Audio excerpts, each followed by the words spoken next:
بسم اللہ الرحمن الرحیم۔ السلام علیکم محترم ناظرین و سامعین، آپ سن رہے ہیں دیوتا۔ تو آئیے بڑھتے ہیں کہانی کی جانب۔ فرحاد ادھر آئے گا بھی تو مجھے پہچان نہیں سکے گا۔ ہاں، اگر میں نے اسے پہچان لیا تو پھر میں اسے قتل کرنے کا سب سے بڑا اعزاز حاصل کروں گا۔ میں نے اس کا حوصلہ بڑھایا، پھر فون کو بند کر دیا۔ جمیلہ نے کہا، پاپا بیچارے کو خوش فہمی ہے کہ اس کی آواز ہم میں سے کسی نے نہیں سنی ہے۔ میں نے کہا، دشمن ابھی تک یہی جانتے ہیں کہ تم فولادی قوتوں کی حامل ہو، یہ ابھی معلوم نہیں ہوا ہے کہ تم بھی غیر معمولی سماعت و بصارت رکھتی ہو۔ اب آپ کا کیا حکم ہے؟ کیا میں ہیرو کے ساتھ خود جنت شہر جاؤں؟ ہیرو کے ساتھ ایک بڑی مشکل ہے، وہ اپنی دم کی وجہ سے پہچانا جاتا ہے، لہٰذا تمہیں تنہا جانا ہوگا۔ وہ ذرا مایوس ہو گئی۔ دونوں میں بڑی گہری دوستی ہو گئی تھی، وہ ساتھ رہنا چاہتے تھے۔ میں نے کہا، تم جاؤ، پہلے ڈی ہاروے سے نمٹ لو، پھر میں ہیرو کو وہاں بھیج دوں گا۔ میں نے خیال خوانی کے ذریعے ایک ایرانی ہیلی کاپٹر کا انتظام کیا، پھر اس کے پائلٹ سے کہا کہ وہ جمیلہ کو خود جنت سے کچھ فاصلے پر کسی ویرانے میں اتار کر چلا آئے، تاکہ کمیونسٹوں کو اور ڈی ہاروے کو یہ نہ معلوم ہو کہ ادھر کوئی ایرانی ہیلی کاپٹر آیا تھا۔ ایران کے حوالے سے کوئی بات سامنے آتے ہی دشمنوں کو شبہ ہونے لگتا تھا کہ فرحاد اور اس کے ساتھی ضرور کہیں آس پاس ہوں گے۔ جمیلہ ہیرو سے رخصت ہو کر ہیلی کاپٹر میں سوار ہوئی اور شہر خود جنت کی سمت روانہ ہو گئی۔ میں نے ثانی کے پاس آ کر پوچھا، کیا ہو رہا ہے؟ میں نے شلپا پر ترمیمی عمل کر کے پہلے عمل کا توڑ کیا تو پتہ چلا کہ اس کے ہم سفر پرل ہائیڈ یعنی منڈولا نے اس پر عمل کیا تھا۔ پاپا، مجھ سے بڑی غلطی ہوئی۔ میں نے اس کم وقت کے سر کی مرہم پٹی کی اور اس کے سر کے اندر نہیں گئی، ورنہ اسی وقت اس کی اصلیت معلوم ہو جاتی۔ میں نے کہا، تم سے کوئی غلطی نہیں ہوئی، ہم MIM کے مجاہدین کی حفاظت کرنے میں مصروف تھے۔ ان کے دماغوں میں آمد و رفت تھی، ایسے میں ہر مسافر کے خیالات پڑے نہیں جا سکتے تھے۔ ویسے وہ زخمی پرل ہائیڈ کوئی پراسرار شخص ہے۔ میں نے شلپا کے ذریعے اس کے بارے میں معلوم کرتے ہی ریڈ کراس والوں سے رابطہ کیا۔ انہوں نے بتایا کہ مسٹر ہائیڈ کو ہسپتال پہنچا دیا گیا ہے۔ علی اس ہسپتال میں گئے تو پتہ چلا کہ وہ وہاں نہیں ہے، ڈاکٹر وغیرہ سے کچھ کہے سنے بغیر ہی کہیں چلا گیا ہے۔ میں نے کہا، پھر تو واقعی وہ پراسرار بندہ ہے۔ بڑی خاموشی اختیار کیے طیارے میں ہم سے چھپتا رہا، پھر طیارے سے نکلتے ہی غائب ہو گیا۔ وہ بولی، اس سے اندازہ ہوتا ہے کہ وہ طیارے میں ہونے والی خیال خوانی کو سمجھ رہا تھا اور اپنے زخمی سر کے باعث خوف زدہ تھا کہ ہم میں سے کوئی اس کے اندر نہ پہنچ جائے۔ بیٹی، صاف بات ہے کہ وہ شخص بھی ٹیلی پیتھی جانتا ہے، اسی لیے تو طیارے میں بیٹھے ہی بیٹھے اس نے شلپا کو سیٹ پر سلا دیا اور اس پر تنویمی عمل کر کے اپنے بارے میں تمام باتیں اس کے ذہن سے بھلا دیں۔ پاپا، ہماری مصروفیات کا یہ عالم رہا کہ میں نے اس پرل ہائیڈ کی آواز اور لہجے کو بھی یاد نہیں رکھا۔ فکر نہ کرو، علی اسے ڈھونڈ نکالے گا۔ کیا وزیر علی کی یہودی بہن دینا ڈینیل عرف طاہرہ آ گئی ہے؟ جی ہاں، میں اس کے اندر نہیں جا رہی ہوں۔ یہ معلوم کر چکی ہوں کہ وہ سگریٹ اور شراب وغیرہ سے پرہیز کرتی ہے اور روزانہ صبح و شام ورزش کرتی ہے۔ وہ یقیناً پرائی سوچ کی لہروں کو محسوس کر لیتی ہوگی۔ ٹھیک ہے، تم شلپا اور وزیر علی کے ذریعے دینا ڈینیل پر نظر رکھو، میں MIM کے مجاہدین کی خبر لینے جا رہا ہوں۔ ان مجاہدین کے پاس میرے ٹیلی پیتھی جاننے والے موجود تھے۔ مجھے سلمان نے بتایا کہ ان مجاہدین کو ایئرپورٹ پر ہی حراست میں لے لیا گیا تھا۔ ایک اعلیٰ آفیسر انہیں ہتھ کڑیاں پہنانا چاہتا تھا۔ ایک مجاہد نے سلمان کی مرضی کے مطابق کہا، ہم مجرم نہیں ہیں، ہمیں ہتھ کڑی پہناؤ گے تو اس ایئرپورٹ میں ایسے دھماکے اور تباہیاں ہوں گی کہ تمہارے ٹیلی پیتھی جاننے والے بھی اس کا تدارک نہیں رکھ سکیں گے۔ اعلیٰ افسر نے کہا، تم سب کی تلاشیاں لی جا چکی ہیں، تم لوگوں سے تمام ہتھیار لیے جا چکے ہیں، پھر ہمارے خلاف کوئی کارروائی کیسے کرو گے؟ مجاہد نے کہا، تمہارے پیچھے تمہارا ماتحت افسر کھڑا ہوا ہے، یہ تمہارا تابعدار ہے، مگر یہ دیکھو۔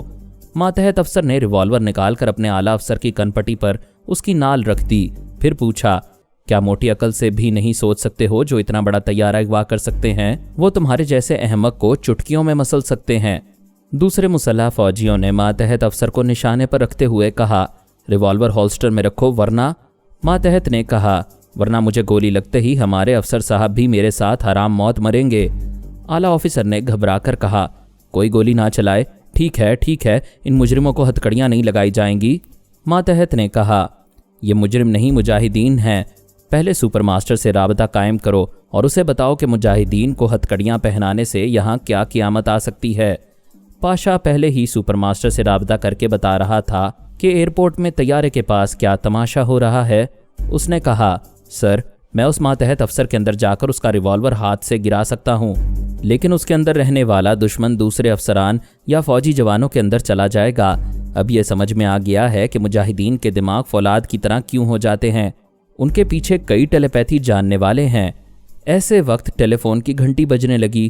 سپر ماسٹر نے ریسیور اٹھا کر ہیلو کہا۔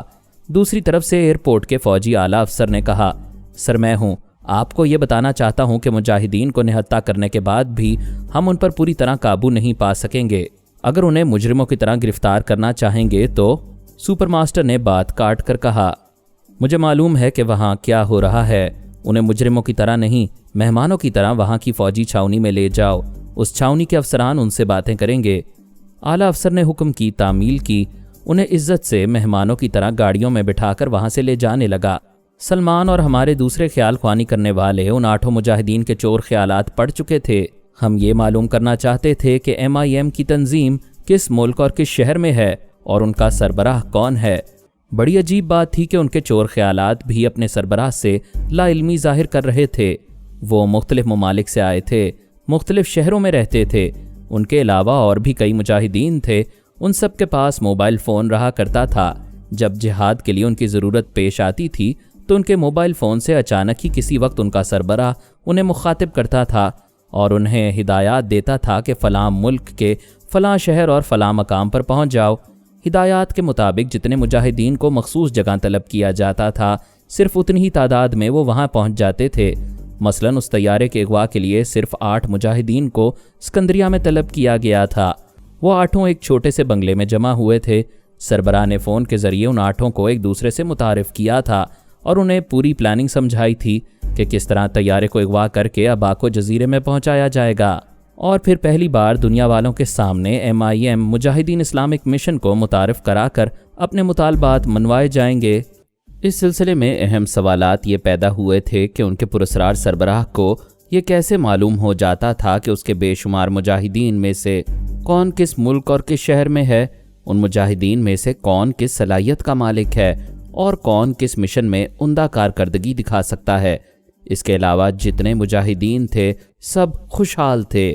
ان میں سے ہر ایک کے بینک اکاؤنٹ میں اتنی رقوم پہنچتی رہتی تھی کہ وہ کبھی کسی چیز کے محتاج نہیں رہتے تھے۔ وہ جب چاہتے تھے ان کی ضرورت کے مطابق ہر قسم کا اسلحہ ان کی رہائش گاہ کے اندر پہنچ جاتا تھا، اور انہیں پتہ نہیں چلتا تھا کہ کون ان کے ہاں کب ایسی چیزیں رکھ کر گیا ہے۔ ان 8 مجاہدین کو فوجی چھاؤنی میں پہنچا دیا گیا تھا۔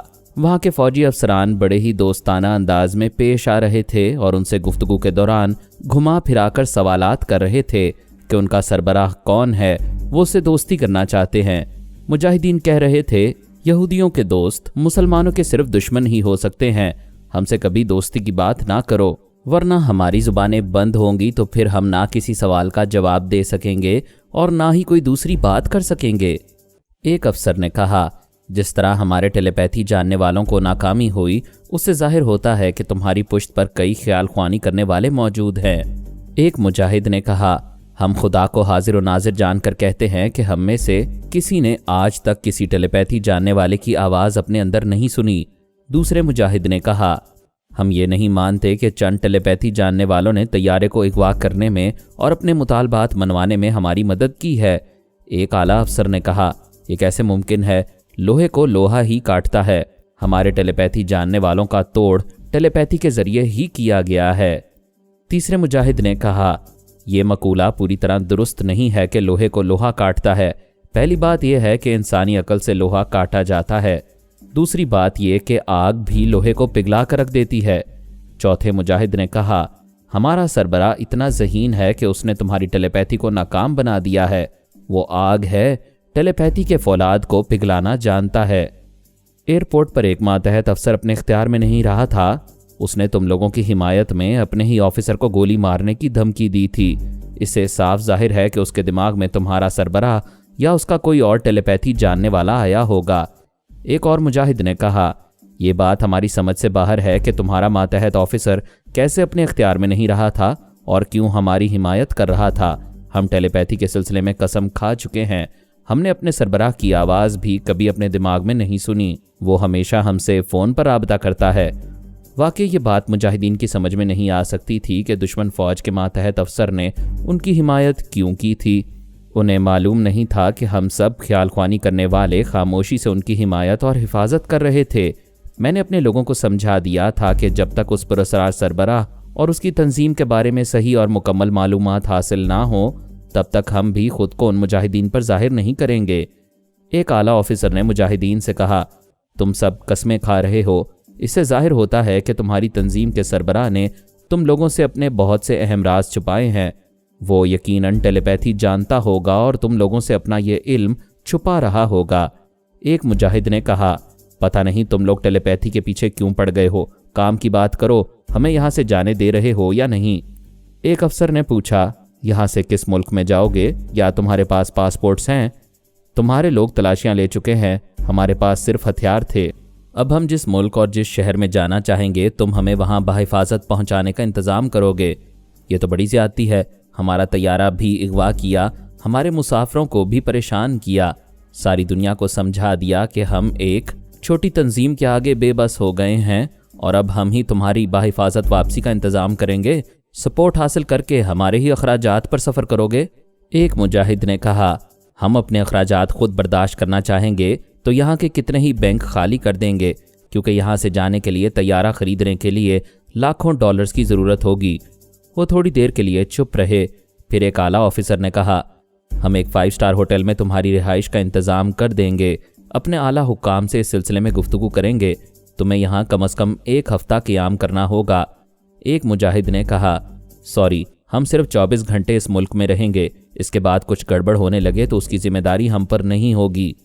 ایک آفیسر نے کہا، یہ تم لوگوں کی ہٹ دھرمی ہے، 24 گھنٹے بہت کم ہوتے ہیں، ہمیں تینوں افواج کے سربراہوں اور اعلیٰ حکام سے طویل مذاکرات کرنے ہوں گے۔ اول تو 24 گھنٹے کم نہیں ہوتے، کیونکہ تمہارے ٹیلی پیتھی جاننے والے پلک جھپکتے ہی دور دراز کے حکام سے رابطہ کرا سکتے ہیں۔ اب رہی طویل مذاکرات کی بات، تو یہ ہمارے جانے کے بعد ساری زندگی کرتے رہنا۔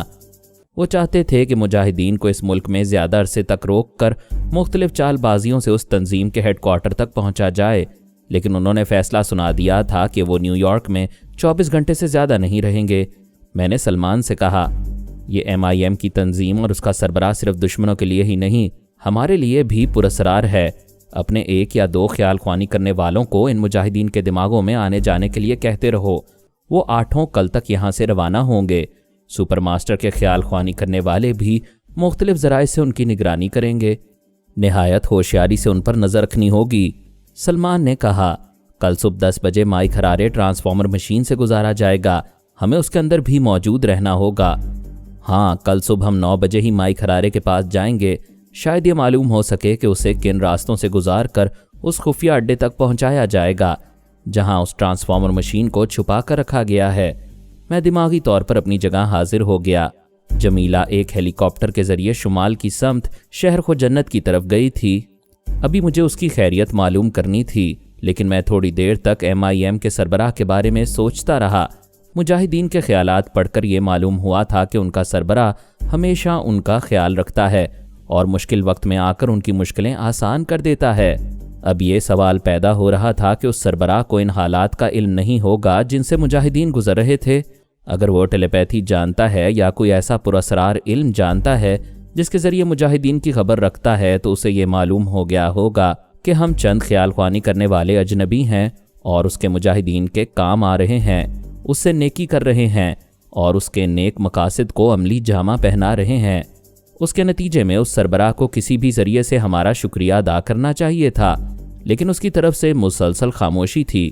وہ ایسے مطمئن تھا جیسے طیارہ اغوا کرنے والا مشن اس کا نہیں ہمارا ہو، اور ہم نے اپنا فرض ادا کیا ہو اور سربراہ پر کوئی احسان نہ کیا ہو۔ دیکھا جائے تو PLO اور اسرائیل معاہدے کے خلاف احتجاج کرنا اور دوسرے اسلامی ممالک کو یہ ذہن نشین کرانا کہ وہ کبھی کسی حال میں اسرائیل سے معاہدہ نہ کریں، یہ ایک اہم اجتماعی فرض تھا، اور یہ فرض صرف MIM کے سربراہ کا ہی نہیں، ہمارا بھی تھا۔ اس طرح ہم نے اس MIM کے سربراہ پر کوئی احسان نہیں کیا تھا۔ ویسے یہ تجسس بڑھ گیا تھا کہ وہ کون ہے۔ یقیناً جذبہ جہاد سے بھرپور ایک مومن ہے، اس کے اور ہمارے عزائم ایک ہیں، منزل ایک ہے تو پھر وہ ہم سے کیوں چھپا ہوا ہے؟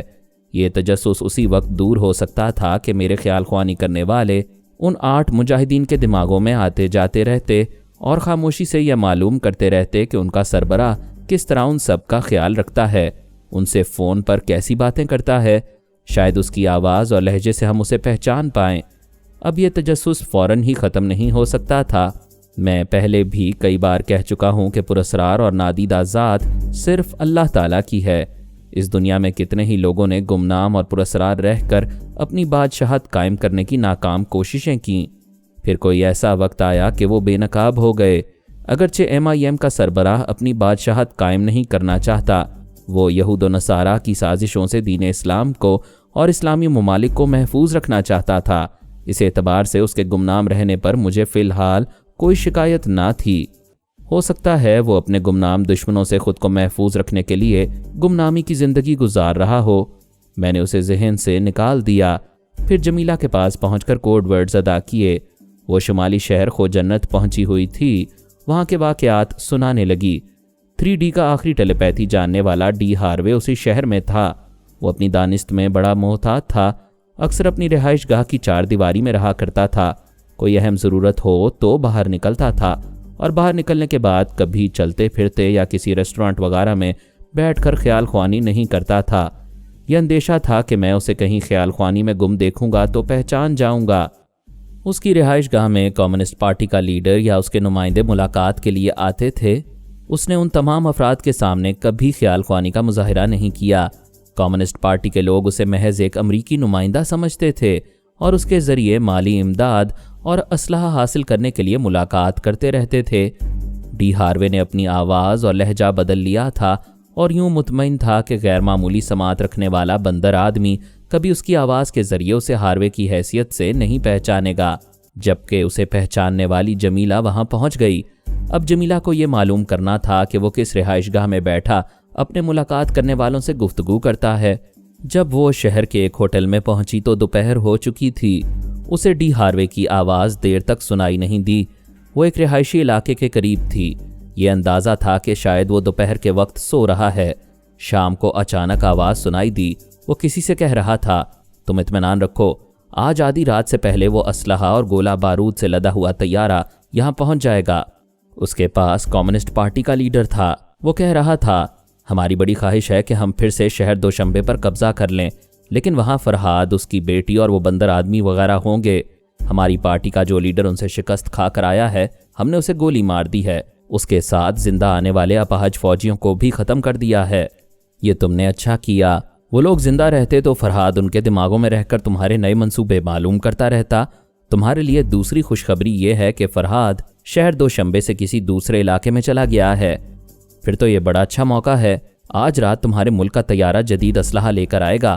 ہم اپنے چند طیاروں کے ذریعے وہاں صبح ہونے سے پہلے حملے کریں گے۔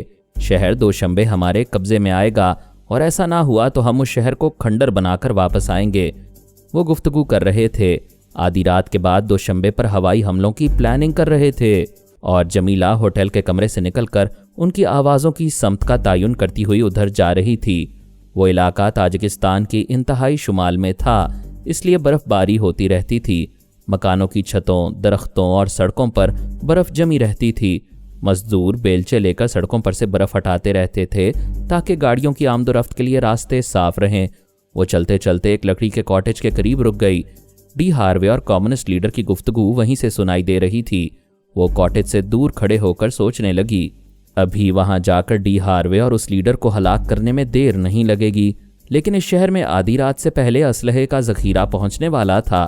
اگر وہ ایک لیڈر کو مار ڈالتی تو دوسرا کوئی لیڈر بن کر دوشنبے پر ہوائی حملے کر سکتا تھا۔ لہٰذا یہ لازمی ہو گیا تھا کہ وہ تمام اسلحہ کمیونسٹوں کے ہاتھ نہ لگنے دیا جائے۔ وہ ایک قریبی قہوہ خانے میں آ کر میرا انتظار کرنے لگی۔ وہاں سے بھی کاٹیج نظر آ رہا تھا۔ اس کا ارادہ تھا کہ وہ لیڈر ڈی ہاروے سے گفتگو کر کے نکلے گا تو وہ اس کا تعاقب کرے گی، ہو سکا تو اس سے دوستی کر کے اس کے ساتھ پورے شہر کو دیکھے گی اور راستے پہچانے گی۔ ایسی معلومات بعد میں بھی کام آئیں گی۔ پھر ایک لیڈر کی دوست بن کر رہے گی تو کوئی اس پر کسی قسم کا شبہ نہیں کرے گا۔ برف باری کے وقت قہوہ خانے کے دروازے اور کھڑکیاں بند رہتی تھیں۔ درمیانی ہال میں بہت بڑا آتش دان تھا جس میں لکڑیاں جلتی رہتی تھیں۔